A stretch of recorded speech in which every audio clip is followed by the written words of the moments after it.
kape ari tekkinde posuji mon onon yidbe moftude e hutrade kopreji mon cadele mon ngasi halabi cerra ya Play Store walla Google Play mbada télécharger kape keba application ma posma tekka kopreje pofta kape ngande ko kanyum buri webde do e nder leydi Sénégal to banginel dugol kalis hay mbudo ayobata tirade kalis hay mbudo ayobata mbele kape ko don haadi mbien ala so tawi ko otoma jogida a ari e station ngaji EDK a sodi gasoil do ponoda yobde ujunere kala ko temedde jeenay mbudu jobata walla nadda koy boutikaji amen low press kala ko codda jobirda kape ene jogi ko ustantoma to bange nganyari posma walla ko jolof chicken codda fof ina jogi ko ina ustonoma kape ina tawe e nder réseau ji mum din station ngaji EDK gonde nder jokli Sénégal kala e kubal wat télécharger kape njeya horema njeya jawdima mbemna ngurdamma.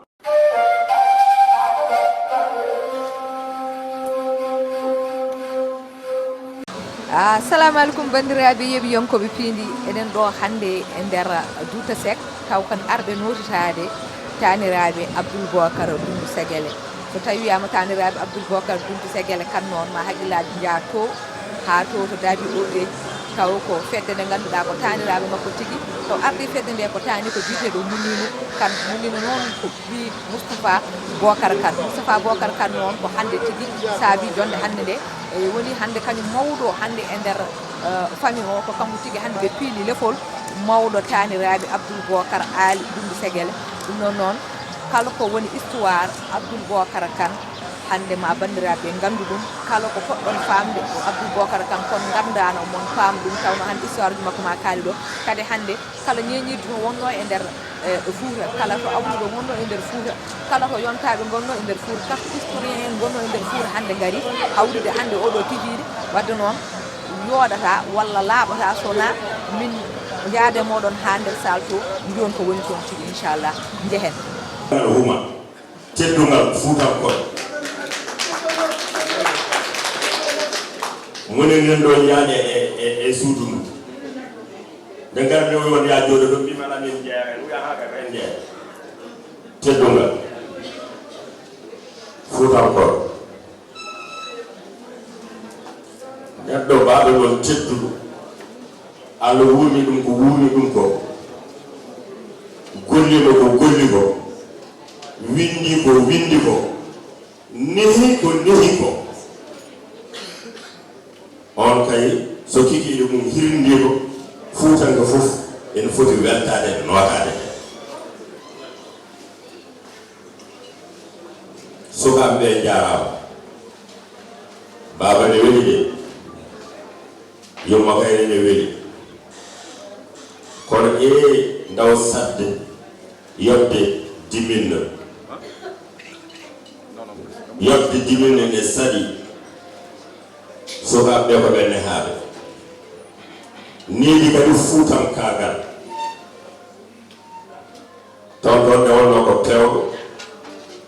ko nunguru no Abbas en mbini ko dimu omo fasni hoore makko hade makko fasnade goɗɗo sabu ko pasiragal addanta neɗɗo salade ko yimno jabbe ko añño Allah subhanahu wa ta'ala na haala onon seeɗa mboɗon nganndi de asa an yuhibbu shay'an wa huwa sharrun lakum wa asa an takrahu shay'an wa huwa khayrun lakum wallahu ya'lamu wa antum la ta'lamun walla ko ndimabu sa ƴeewi ɗon ko ndimabu sabbu jabde ko mataw haqqilo mum rumti so wonano ndimabu so wonano basiragal fasnade hoore neɗɗo fasnade hoore awa fasnade goɗɗo a fasnade goɗɗo toon ko fasnide hoore haɗa ko pulaar kalte eɗen nganndi ko woni basiragal kono nde kalam nde français mbeɗa waɗa mo présenté 16 juillet 2016 mi firto basiragal e français so wone won yimɓe mbeɗa wawi janngude ɗum sabu eɗen nganndi basiragal ko gonaki hakkunde neɗɗo e hoore mum hakkunde neɗɗo e goɗɗo mo ngannduɗa pasiragal nga haftotoma e nder no gondirɗa e joomum tiittade hen waɗde ko moƴƴi ɗaminade hen waɗde ko moƴƴi woni hakko mbeɗa janngo goto mon fof wawa ƴewde goɗɗo itere e itere tawa ɗukkugol ala sabu so ɗukkugol so ari hakkude yimɓe tan gaccel naati ɗukkugol minema enen mbaɗi ɗum ɗo janggo en jiitidiri min ƴukkimo wonɗo gacci coori wonko a woni noon a andi noon ko woni pasiragal a fasnimo hoorema wallahi ma andu min liggodimo mi residimo hawri tawno dembe elimane an ko administratif civil comme no makko ni eɗen fof kamɓe jiiɗi génération ko ɓiɓɓi joie e foutu hay so yami joie mata ɗen sikko kene waso ala يا أيها الناس إنا خلقناكم من ذكر وأنثى وجعلناكم شعوبا وقبائل لتعارفوا. تقول هذا تمون دو كشرنا على جمالك با وكشرو جيبي مبامي لور. مامي هالني كوي كلمة غردا. نونو إندر جونيت عبد البوكر علي جون سجله. إلى جوجي هي تجوفتين تي إماما. مهالنا دو يمبي. عبد البوكر علي جون سجله. pele takku juumo bolol bagal par bumro jakiri an ka jom jakiri asa balla don Abdoul Bocar o jiide fulbe woni galle mamma jakiri no wonno bolo samba sira demba salli moji hamad yetti jom pelel paado kurmo woni wela kosam nena ma o jaako jakiri kadi no mamma filere lefonde ko galle Bocar Abdoul Bocar ali tunu sagale e galle ceerno molle pili mamma lefondo cilondo wadde ka almami fuuta ka almami kanel ka ceerno molle cilon moƴƴe ceerno jibi mbammi lor amin gandi aɗa faada kono so tawi a rokki min ta oɗo saaha dokkuɗa min ko tama fof amin gandi koye ziyara ma paada ziyara bamma le 25 février inchallah an mbammi lor kono ar ñalluɗa ɗo garɗa gonɗa ɗo kon ceerno alaji malik min dokkuma konngol alenite kalda e waji ɓe o yewtidde nema mo Allah waɗanma so tawi nema o yewtidde ɗum yonti ɗum ko yettude Allah ɗum ko dewal Allah sikki ala hen so tawi waktu on yonti sa mofti ɗum no ina jibinanma goɗɗum ko ganduɗa fewani moƴƴani en jettima ɗo e oɗo nokku tedduɗo eɗen kaala ɓuure oɗo jiyaɗo Allah tedduɗo woni ceerno Mouhamadoul Moustapha Kane goto fof no wawi jangude goto fof e men ina wawi jangude e gurdam oɗo jiyaɗo Allah heɓa hen gandal e fodde komin jooɗi ɗo ko wayi komin nani ko e fodde no ɗum wayi wonde gandal ala kulli haalin ko jangde mawde woni ɗo enen fof batten e ko haala ɗo ko haqqille sabu laysa nafun ala hubbin bila amali so tawi eɗen keɗo ko haalte ɗo ko so tawi wonani en jangde te ko jangde mawde woni ɗo en duttima en gollani ɗum ko garɗen ɗo ko ala nafoore wiyama ko neɗɗo numɗuɗo ha ɓurti te ɗum ko valeur mawɗo e nder l'islam kono ko valeur mawɗo e nder fuutankakal seerenɓe men ko ɗum jangguini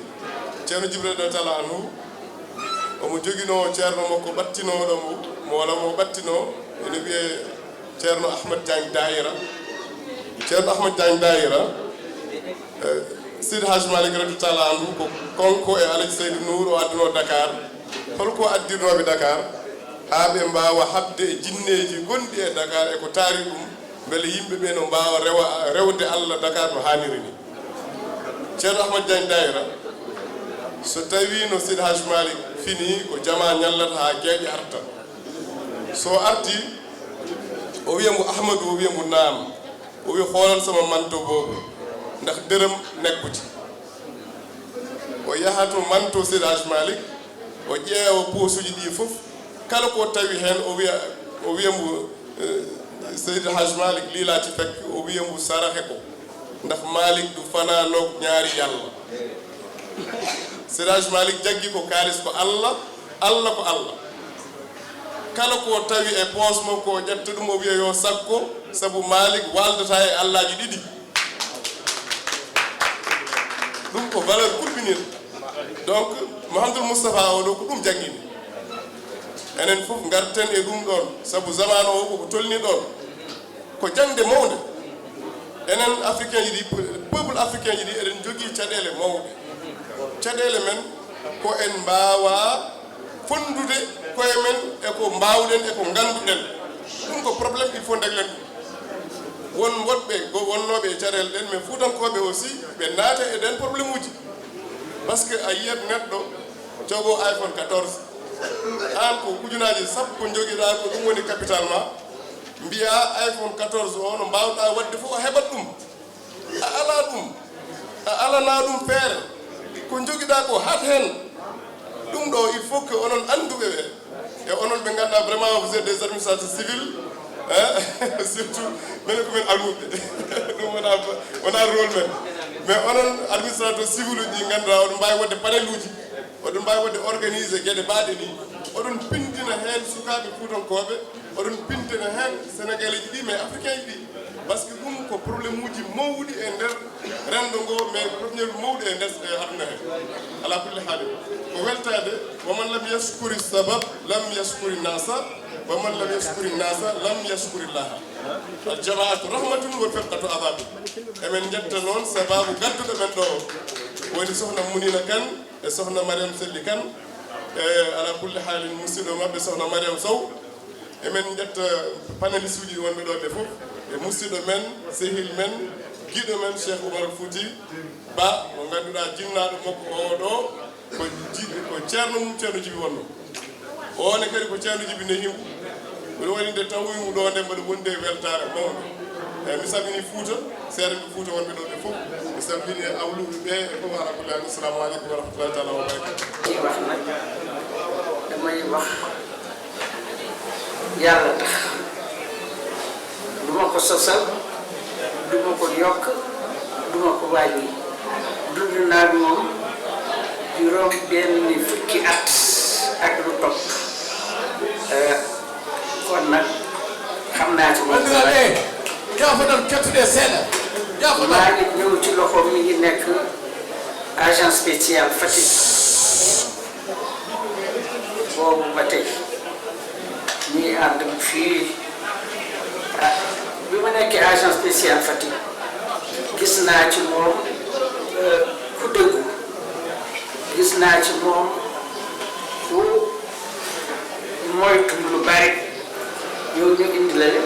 nga toll ci 25 ans wala 26 ans ñu jox la kees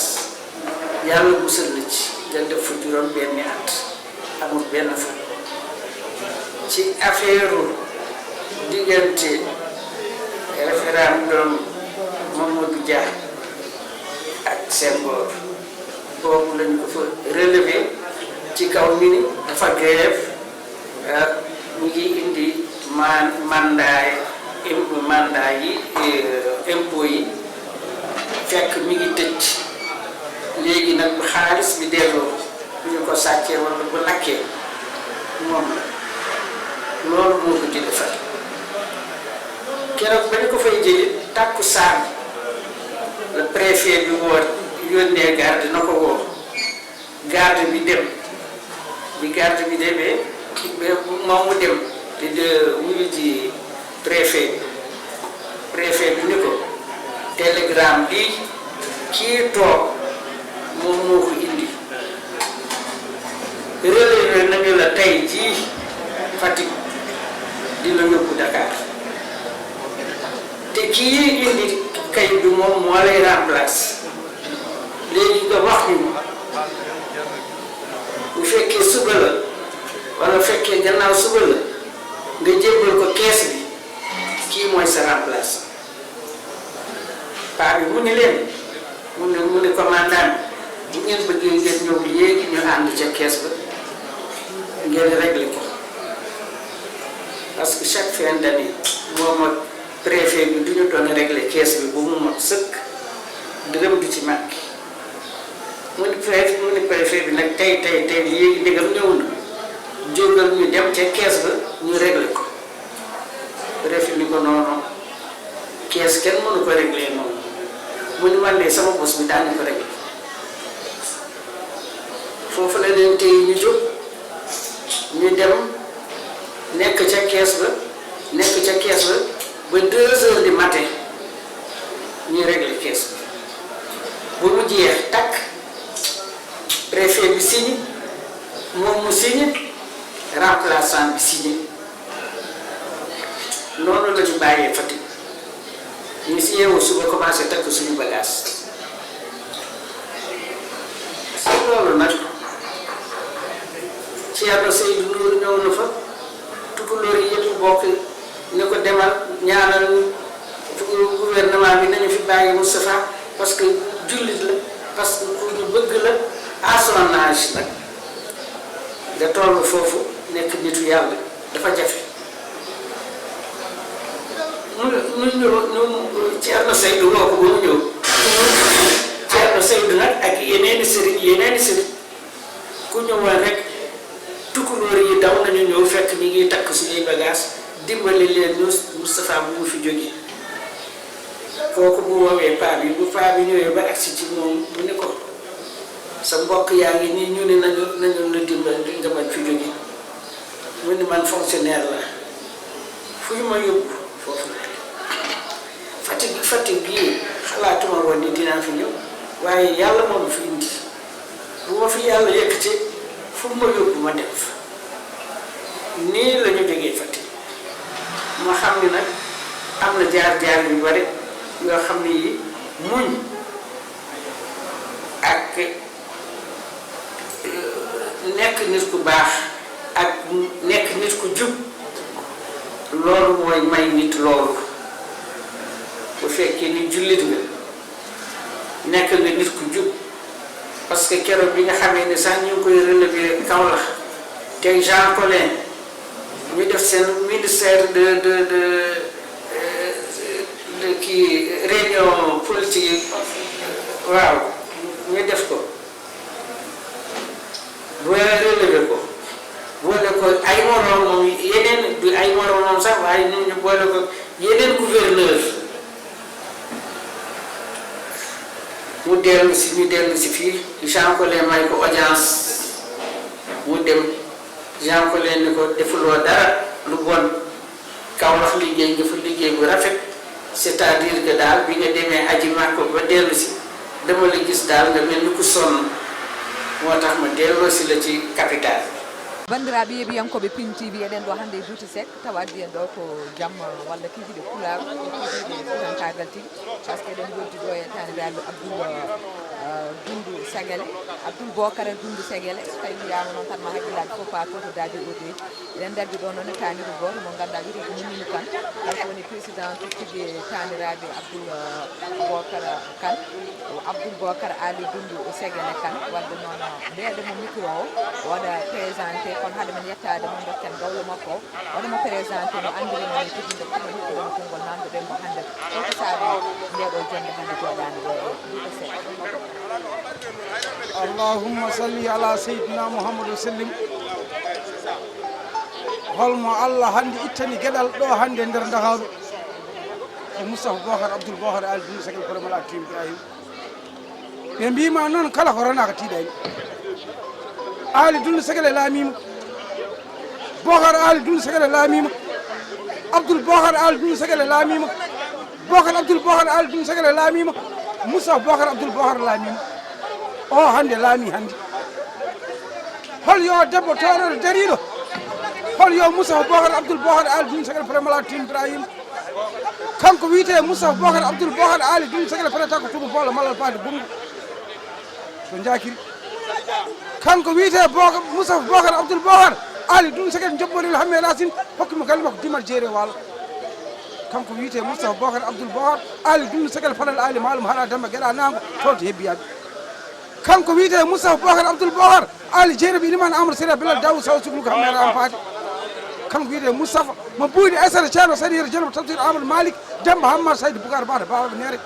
kanko wiyete Moustapha mo ɓuyde Mamadou Alpha Amadou Sadio Sow hamidni somi Bress hamme Aldraman de Galoya kanko wiyete Moustapha mana buuɗi Mariam Selli Ramatoulaye Ceerno Souleymane Balde Gollere o hannde laami hannde so yiyama Fouta noon ko kanko ko tanum Mamadou Ibrahima ko tanum Samba Ibrahima ko tanum Demba Ibrahima ko tanum Yidde Ibrahima ko tan Hoto Ibrahima Mamadou Ibrahim Jibril Samba e Demba e Mata ha baɗo ko neere Demba Ibrahim Jibril Boussa Demba Jibril Yero Boussa Jibril Seydou Boussa Amar Seydou Mariam Amar Jangi wi Alpha Amar ɗo ko hoore fon Boukar Ibrahim Jibril Samba Boukar Habib Racine Samba Samba Yero Samba Souleymane Racine e Gumbo Racine e Ndiaye Racine e Hamad Racine Ismaïla Racine e Kounta Racine e Ndiaye Racine Souleymane Racine wiide ceerno Souleymane Bal Boukar ceerno Souleymane Yero ceerno Souleymane e Ramatoulaye ceerno Souleymane Ramatoulaye ceerno Souleymane Jibi Selli Ramatoulaye Modi Ramatoulaye Selli Ramatoulaye Jini Mayram Selli Ramatoulaye Jini Mamadou Mayram e Sigi Ndiaye Mamadou Mayram wiite Jargo Dimani Jini Buudi Mamadou wiite Piilngal Moustapha ko ni o wawi galle ceerno Souleymane Bal Ali Dunde laamima Mamou Dunde laamima Gamo Dunde laamima Paata ko waliwo Allah Damel ko waliwo Allah kamɓe jiiɗi Baba Ceeri yimmo hojjude yumma e Baba ko wona Ali e Mamoudou nen mo kudi bosare dede bidi jaw ko wona Gamo e Paate jinda pandal men hebbiyaji Ali Dunde Sagale Jini Bocar Ali Meyi Ali jinda Ali e takko Ali ko Abdoul Bocar Ali Bocar e Baydi Bocar e Kudi Bocar Ummil Bocar Abdoul Bocar wiite lamme nayo o ko tanum lamme nayo tan hoggi Samba Salaha o tikka o tubane o jango nimsene o limani kaajo halda kala man omo jogui wudere ɓitta koye naf new dede fof fuuɗe fellat kan ɓuure ñalamaji kewɗi kan fongole dow yeeso ma jarama gawlo walla mbiyen gawlo boso e ko leltini wadde noon mbaɗa andi bandiraɓe yeeɓiyankoɓe Piindi fof paami kan wono ko gaskinɗa kon laaɓen wicet kono noon gasata sona ndeɗen micro meɗen tatta meɗen Muminu Kane o haalani men holko saabi hande ndeɗo hiwde hande ɗo e Douta Seck tata munen bisimilla ma sohna Sali Seydou Dia a salminama eɗen noon ndeni ceerno Nourou Naɓe Sall e Bara Halay eɗen calminamo o passage gasi ɗon ceerno Nour min calminima min komi Piilngal Moustapha Bocar Abdoul Bocar Ali Dunde Sagale hande ko baba waɗanteɗo hommage babam wiyete ko Moustapha Bocar ko ɓi Bocar Abdoul ɗum ko Abdoul Bocar e jimdi Sambala Hawa Demba to Hasso jimdi Sambala Hawa Demba to Hasso ko ɓi lamɗo Hasso kañum wonno sidiɗo mamen Abdoul Bocar ko hen babam yalti eywa ko saabi o ñalawma hande baba Moustapha Kane hande omo yaaray ɓe 99 haɗani rawandeya o fini subaka o wi yonti Abdoul Bocar ubbite saabu ko neɗɗo mawɗo molanaɗo Fouta te ko gurwaɗo gila ko gooyi adi mo ubbede noon ko haɓe tubakoɓe duuɓi 3 omo haɗa e mabɓe nurginaɓe Fouta nde tubakoɓe donkanimo mbadimo e safal ɓe mbarimo safal ɓen ɗo noon ko alliyeji makko o mijanatoɓe haydara ko ɓen mbarimo nde ɓe puɗɗi wawde nadde Bossé saabu tawi ko tubakoɓe laamima Fouta o mbatti fof cantonaji donkani Bossé o saabu kanko wonno lamɗo Bossé omo haɓe mabɓe ha ɓe mbattini signinde traité ji de non agression ɓe mbi o ko donkanaɓe ɗum ɗon ɓen puntodira en eywa duuɓi 5 eɓe puntodira e makko ko bonni ɗum ɗon ko Alboury Ndiaye ummade Jolof ina yaha exil kala ɗo yiɗi moolade lamɓe ɗe calo Abdoul Bocar wino bisimilla ma tawi tubakoɓe mbi Abdoul Bocar woto hay goto moolo e mum o wi Alboury Ndiaye noon ko paso makko o mofta ɗum nder daabi ko ni tubakoɓe ngari mbino jana e daabi eyyi ɓe wi eɓe jalta Abdoul Bocar e ƴefti Alboury Ndiaye naati daabi wonde mum toon daabi e naaɓe noon tawi tampi haɗen ɓe mbi woppu o jolfo yaha en tampi en maayi en lori duuɓi 5 joni koye jaam gonɗen yaltinmo Fouta o wi o watta ko way noon so tawi ko ɗum o yaltida e makko ɓe mbimo ɗum noon jahon par ce que minen min tampi ɗum addani Abdoul Bocar yaltude daabi o fayi kay hay tone koye capital Bossé e jeego saabu nden Mauritanie Sénégal godani ɓe jeehi ɓe kettoyi toon nde ɓe kettoyi toon nde safal ɓe nan ɗon kañumenne ko fasiraɓe mabɓe ko wallidiɓe mabɓe gonno ɓe mbatti arde ɓe meɓe kala tubako ko ɗon almuri kañum wi ɓenna tan faya ñooro tawa ya laamiɗo juuɗe continue toon hare nde kanko Abdoul Bocar safalɓe ɓe battini jam faade mo mbarino eyyi toon to rewoto ko nden noon tuba ko ɓe mbawi nadde boose e nde o maayi nde ɗum ɗo noon ko histoire mo ngannduɗa o tubakoɓe ne nganndi ɗum no mbindi heen defte haa heewi américain ji no mbindi heen defte haa heewi heewɓe e aduna o no nganndi heewɓe noon e aduna o e Mauritanie fof mbindi e makko kaali e makko kono haa jooni ɗo e Sénégal o annda ko waɗi tubakoɓe ne toltirta indépendance ni ko woto inne hay nokku sabu o tampinino woto inne hay nokku hiilane noon ko gubbaɗo babam o noon fini ɗo ñalawma gooto noddide daabiyanaɓe fof noddi koreji fof wi yoni yonti hankkadi ne Abdoul Bocar ubbite sabu hay histoire générale du Sénégal bindateɗo koɓe saliɓe haalde haala ɗum addani min wadde journée culturelle uji pour siftinde yimɓe holko noon Abdoul Bocar waɗa daabiya nde ɗum waɗa ha gasi noon daabiyanaɓe belti fuutankoɓe fof belti ɓe pini ɓe mbi kamɓene ɓe duttomo hannde tribunal eɓe gara ɓe piilamo mawɗo galle segele noon woni taarno Abdoul Bocar ko ɗum saabi ñalawma o hannde e subaka piilngal ngal waɗama galle fodde fiilde ɓe ari ko maabuɓe ɓe e simboɓe daabiya ɓen piilimo ha feewi minen noon ɓiɓɓe makko min mbi nde wonno emin nganndi carriére makko ni fonctionnaire no yaadi o woni fonctionnaire mo ngannduɗa mbuuɗo état o meeɗa ɗum ñamde o yahatno ha o wona fin de service budget makko heddo o ƴefta fof o rutta ɗum o wiya ala hen haaju ko ngannduɗa ɗo ɓe mbiya ko hayso budget ma heddi ɗum kam aɗa wawi ñamde tan budget goto ara o wi kanko salaire makko woni min mbi noon tawde ɓe no piilamo hannde subaka minen min piilamo hannde kikiɗe min kaala jaloreji min kaala no way kanko woni holon Allah jarama seydi kan haala ka kadi laaɓi machallah wadde somin paami bamma ko kanko hannde fiila lefol mo ngannduɗa ko mawɗo taniraɓe segele fof wadde noon emin mbawi wiide ɗum c'est la première fois ene waɗa meeɗa wadde e taniraɓe ɓe kono emin mbawi andude beele ɗum ɗo tawde hankkandi Allah waɗi yo gurdam juuɗe yo duuso ɓooy beele noon hankkandi ma waɗ beele kadi ma jokku ma ronti oɗon ɗamini ɗum ɗon ma ronti hankkandi ko jokka eyyi daabinaɓe ne ndenti mbiɗa mbaɗa ɗum min ndenti minen fof min kaali sabu min jogui association taniraɓe Abdoul Bocar min mbi ala ko ɓuuri ngoɗo miijo yodde kono yo won ko ngannduɗa koko continue hande eɗen nganndi heewɓe mawɓe heewɓe no piileɗo hay Casamance ɗo roi usuji nan ɗon jooɗi ɗeɓɓum koɓe no piila mawɓe mumen wonde no piila mawɓe mumen kono noon e noon fanniti fewɗi galle segele noon ko galle mawɗo molanaɗo kono defol mum koko sari e taniraɓe woɗɓe ɓe meeɗa yettoyade ha segele ko ɓiɓɓe segele walla ɓiɓɓe dundu segele walla taniraɓe mumen tan ko ɓe piilateno eyi galle mamou jummu galle jammo ɓen piilateno kono yaade ha galle segele ko goo e makko fuɗɗi yimɓe fof noon mbi omo handi hen eɓe mbaɗanomo ɗum joni noon koko jokkata so Allah jaɓi inchallah yimɓe fof duwima yo juɗɗu hen e fof noon kono mawɓe wonɓe nan ɗo ko miñiraɓe makko eɗen ñaagui Allah tawede kamɓe ɓe piilate ɓe mbaɗanen ɓe ñalɗirɗaɗi ni inchallah rabbi inchallah jarama tattamoni wadde dernier question gam tanema beele oɗon jagge hankkandi tawde hankkandi ɗum ɗo waɗi o fiilama ɗum ɗo chaque année oɗon duttoro ha to Fouta to e Daabi tawɗon jagga dattal mo ngannduɗa chaque année en anda ko mbaɗat ɗon 72 heures walla onon nganndi 24 heures walla ko 48 heures pour wawde haalde histoire tane Abdoul Bocar Kane beele ko andano ko sukaɓe mbawa andu ɗum kadi binɗon hen defte waɗe kadi émission ngaji e to ha yimɓe mbawa andu tigol kam beele oɗon ngal ɗon jaɓɓal eyyi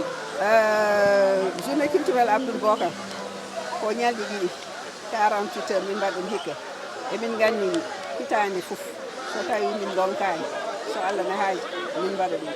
hitande fof inchallah mois de décembre so ɗum ɓennine kadi Abdoul Bocar hankkadi ni o ubbitama kono yasani journée culturelle uji ɗi ubbitima kono ko ɓuuri tidde komin jogori wadde ko colloque mawɗo molanaɗo sabu scientifique uji heewɓe winduɓe e makko winan ɗo ɓe ko américain ɓe ko français ɓe ko sénégalais ɓe ko mauritanien sa yeehi mauritanie hannde heewɓe e laamu mauritanie yari dow mumen ko windatnoɓe e Abdoul Bocar haaloɓe résistance no eɗen mbawi haalde haala oɗo Ibrahima Abdou Sall en ten bammen ten Youssouf Bey en ɓeɗo fof ko yimɓe ɓe ngannduɗa ɓe bindi ceerno Seydou Kane en ɓe bindi e Abdoul Bocar ɓe kaali Abdoul Bocar kono laamu mauritanie koko yane dow maɓɓe par ce que eɓe murtinanno jambaragal ɓalien e ɗum sakaɓe tuusa ɗum no fewi miɗa toñde on kono kam ɓe tuusa laamu hannde ndi laamuji hannde ɗi ɓe tuusa ɗino on no fewi donc ɓen ɗon nde événement ji waɗi heewɓe maɓɓe cokama heewɓe maɓɓe tampinama ha hannde o heewɓe maɓɓe ninani france walla jatti aduna donc Abdoul Bocar haala o ɗumitama colloque ina jogori waɗede binduɗo e makko ko livre ɓurɗo ko ɓuri tidde ko américain wiyeteɗo David Robinson omoni États-Unis o mawni kono omo wuuri omo seyi omo welti e ko watte ɗo ko deftere makko nana waɗe traduire so yuppitama e français deftere nden ɗon ne wawi jangguinede université ne wawi jangguinede école aji ɗi aduna o fof anda hol gonnoɗo Abdoul Bocar par ce que résistant ji haalateɓe ɓe fof kanko ɓuriɓe fof jambaraga kono ɓe meeɗa jabde haalde haala makko jaaje sangre podowal makama nde ummi e dow ari ha leydi mandeng ɓe tawi ɗon mandinkoɓe ɓe kaɓi ɓe ndenti ɓen ɓe kolli ɓeɗon toole ɓe kolli kamɓe ɗo koye maɓɓe hay goto yawata koɓe hay goto yaɓɓataɓe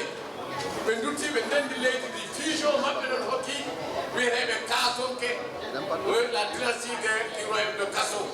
ça c'est au 16e siècle c'est ce qui fait que ɓiwdi jaaƴe ne wiye tuwa jaaƴe aɓe keeɓi joomen jaaƴe maccuɗo jaaƴe jippowo jaaƴe aɓe keeɓi tuwa jaaƴe noon jibini samba jibini sega tuwa le premier mois de Kasso de 1681 à 1725 notez bien 1725 date de la naissance de Thierno Pal 1725 le début du commandant du règne d'un descendant justement de Kasso Souleymane Pal haɓe yetto Ramatoulaye Souleymane Pal moƴo kosam ta ɗum mo mawniten hannde o haɓe yetto Alpha kajjata Alpha Thierno Souleymane Pal ta ɗum barkatu Rasulullahi sallallahu alayhi wa sallama woni almudel cousin ɓe mawniten hannde ɓe haɓe yetto ndeysan boolo jeego walla mbiya lamba ɓundu walla mbiya boolo amnata siré moƴƴo kosam human docteur wan nanɗo e sal he arde wadde témoigné aussi effectivement respect o jogui par rapport à ces gens ɗum ɗo wi woni ko Kasso aɗa dey Kasso tanum Kasso c'est ga toi laamima awa demba sambala demba laamima cukka sambala laamima de 1681 jusqu'à 1879 date du décès de Djoukatoua. Alors là, ça continue automatiquement avec le règne d'Abdoul Bocar Kane, le grand-père justement, donc Moustapha Bocar. Donc là, on ne peut pas parler de Moustapha sans parler de Kasso. Kasso, on ne peut pas parler justement de Moustapha sans parler de Maman Sidi, de Sambala Demba Hawa. On peut parler de Kasso sans parler de Dinding Sambala Demba Hawa. Wani Moustapha et Gonda Chakal Moustapha, on est derrière chaque grand homme. Il y a une grande dame, il y a une étoile, il y a une force tranquille. Et c'est le qui a le rappel. Et celle-là, elle a mis pour la halle hip à la bedroom. So quand on a dinding natiri dabia, on a got order at the lam, or take at lam. Or on lam be lam, arbre be arbre, element be element. Who take the holy function I mako. Tout est temps, l'humanité est une programmation. Tout est programmé lorsque Dieu a dit que j'étais un trésor caché et j'ai désiré vous faire connaître. Moi, Dieu, je suis un trésor caché et j'ai désiré vous faire connaître. Je vais créer une entité qui va m'adorer à partir de mes signes. Mami, tag nendo, mi taga lady azaman, et noyam à partir de mes signes. pour dévier de la communication. Je vais communiquer avec le FIFA, avec ce que j'ai créé, de par la Bible, de par les envoyés, de par le Coran et de par toute autre forme d'histoire de création. Mais ils vont suivre leur Abba et leur Abd, leur Abba, la lumière, leur Abd, l'esclave de la lumière, leur Abba, le modèle, la lumière qu'on doit suivre. Le prophète Mohammed comme étant une lumière, et nous autres, on suit l'exemple du prophète. Dans chaque communauté, il y a un dirigeant. Moustapha Bocar Kane est un. Et donc, on comprend aujourd'hui pourquoi on s'est réunis ici. On comprend aujourd'hui que même si on se réunit ici, on ne sait pas. Quoi le monde est encore comme nous? Ce que tu as dit, personne n'en peut rien. Dans ce segment de temps, que tout est programmation.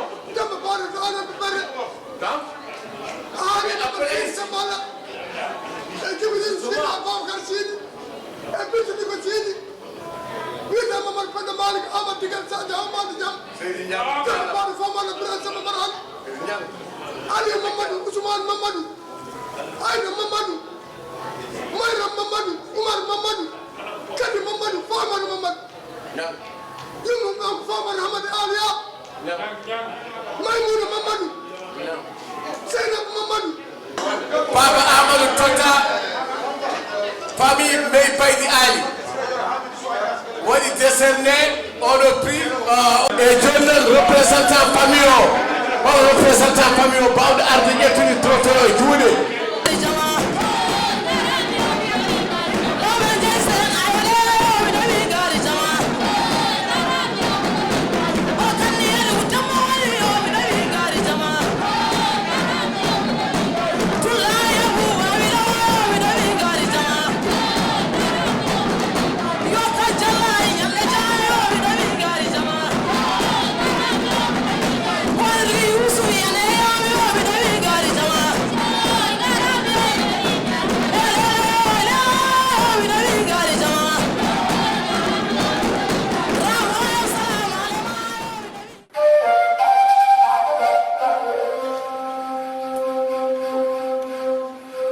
KP ari tekkinde posuji mon onon yidbe moftude e hutrade kopreji mon cadele mon ngasi halabi cerra ya Play Store walla Google Play mbada télécharger KP keba application ma posma tekka kopreje pofta KP ngande ko kanyum buri webde do e nder leydi Sénégal to banginel dugol kalis hay mbudo ayobata tirade kalis hay mbudo ayobata mbele KP ko don haadi mbien ala so tawi ko auto ma jogida a ari e station ngaji EDK a sodi gasoil do ponoda yobde ujunere kala ko temedde jeenay mbudu njobata walla nadda koy boutikaji amen low press kala ko codda njobirda KP ene jogi ko ustantuma to bange ngañaari posma walla ko jolof chicken codda fof ina jogi ko ene ustonoma KP ina tawe e nder réseau ji mum din station ngaji EDK gonde e nder jokli Sénégal kala e kubal wat télécharger KP njeya hoorema njeya jawdima mbemna ngurdamma